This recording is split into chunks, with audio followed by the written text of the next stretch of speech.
मेरे बच्चे के लिए एक कोख सरोगेसी का वादा और दर्द।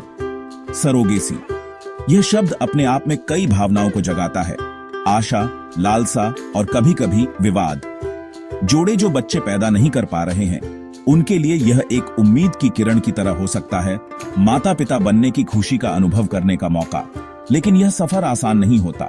यह जटिल भावनाओं, नैतिक दुविधाओं और सामाजिक जांच से भरा रास्ता है। एक ऐसी दुनिया में जहां परिवार की परिभाषा लगातार बदल रही है, सरोगेसी मानवीय लचीलेपन और जीवन को बनाने और पालने की असीम इच्छा का प्रमाण है। यह एक ऐसा सफर है जो गहरे प्यार और बहुत बड़े त्याग से भरा है, जो मातृत्व, रिश्तेदारी और परिवार होने का असली मतलब क्या है, इस बारे में सवाल उठाता है। यह सरोगेसी की कहानी है, एक ऐसी कहानी जो आशा, निराशा, विज्ञान और स्थायी मानवीय भावना के धागों से बुनी गई है।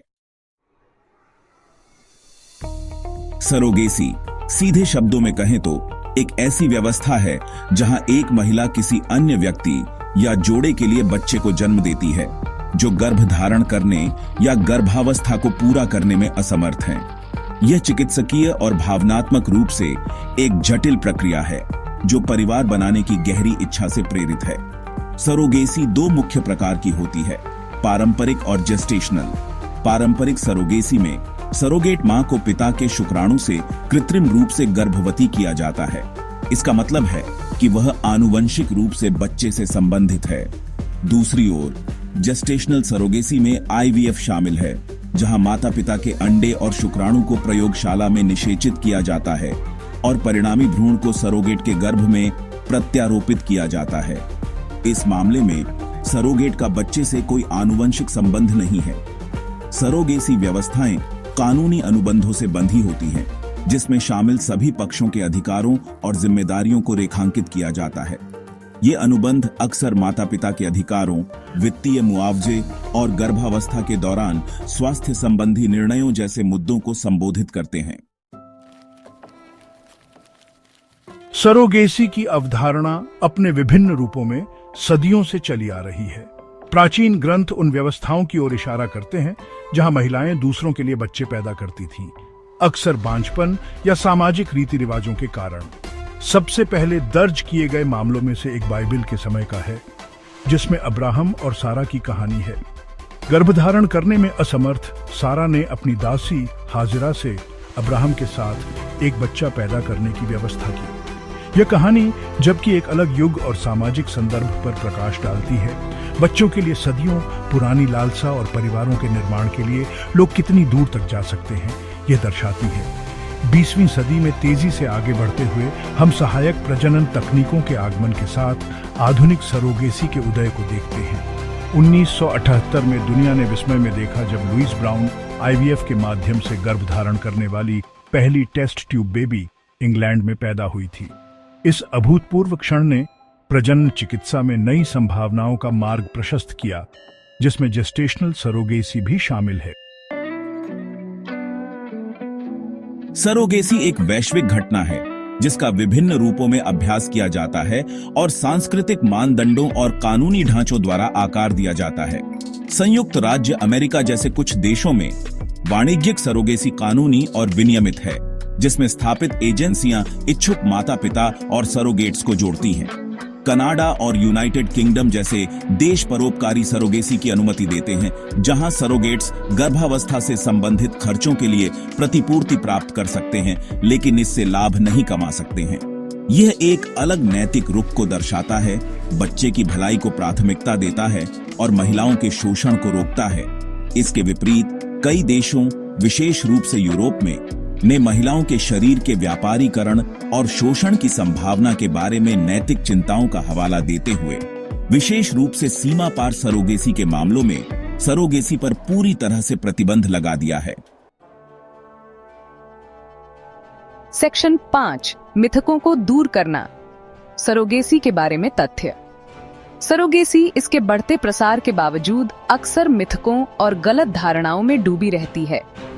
एक आम मिथक यह है कि सरोगेट हमेशा उन बच्चों के साथ भावनात्मक लगाव बना लेती हैं जिन्हें वे पालती हैं, जिससे उन्हें छोड़ना मुश्किल हो जाता है। जबकि सरोगेट गर्भावस्था के दौरान बच्चे के साथ एक बंधन विकसित करती हैं, वे अपनी भूमिका और इच्छुक माता पिता के प्रति प्रतिबद्धता की स्पष्ट समझ के साथ व्यवस्था में प्रवेश करती हैं। एक और गलत धारणा यह है कि सरोगेसी केवल धनी जोड़ों के लिए है। हालांकि यह सच है कि सरोगेसी महंगी हो सकती है। कई जोड़े इसे वहन करने के लिए महत्वपूर्ण वित्तीय बलिदान देते हैं। इसके अलावा परोपकारी सरोगेसी की बढ़ती लोकप्रियता, जहां सरोगेट अक्सर परिवार के सदस्य या करीबी दोस्त होते हैं, इस धारणा को चुनौती देती है कि यह पूरी तरह से वित्तीय लाभ से प्रेरित है। यह याद रखना महत्वपूर्ण है कि सरोगेट बच्चे पैदा करने वाली मशीनें नहीं हैं। वे ऐसी महिलाएं हैं जो दूसरों को माता पिता के आनंद का अनुभव करने में मदद करने के लिए एक सूचित विकल्प चुनती हैं, जो अक्सर सहानुभूति, परोपकार या दूसरों को परिवार बनाने के लिए सशक्त बनाने की इच्छा से प्रेरित होती हैं। सेक्शन 6 भारतीय कहानी कमर्शियल सरोगेसी को एक रोड ब्लॉक का सामना क्यों करना पड़ा। भारत कई वर्षों तक दुनिया की सरोगेसी राजधानी के रूप में जाना जाता था। सस्ती स्वास्थ्य सेवा के साथ देश के ढीले नियमों ने दुनिया भर के इच्छुक माता पिता को आकर्षित किया। हालांकि यह फलता फूलता उद्योग नैतिक चिंताओं, विशेष रूप से सरोगेट माताओं के शोषण के लिए जांच के दायरे में आ गया। गरीब पृष्ठभूमि की महिलाओं को सरोगेसी के लिए मजबूर किए जाने की कहानियां सामने आईं, अक्सर अपने शरीर और प्रजनन विकल्पों पर बहुत कम एजेंसी या नियंत्रण के साथ। सरोगेट्स के लिए उचित नियमों और समर्थन प्रणालियों की कमी ने खतरे की घंटी बजाई, जिससे भारत सरकार को कार्रवाई करने के लिए प्रेरित किया गया। 2016 में भारत ने वाणिज्यिक सरोगेसी पर प्रतिबंध लागू किया। कानून ने विदेशी जोड़ों और एकल माता पिता को भारत में सरोगेसी की मांग करने से प्रतिबंधित कर दिया।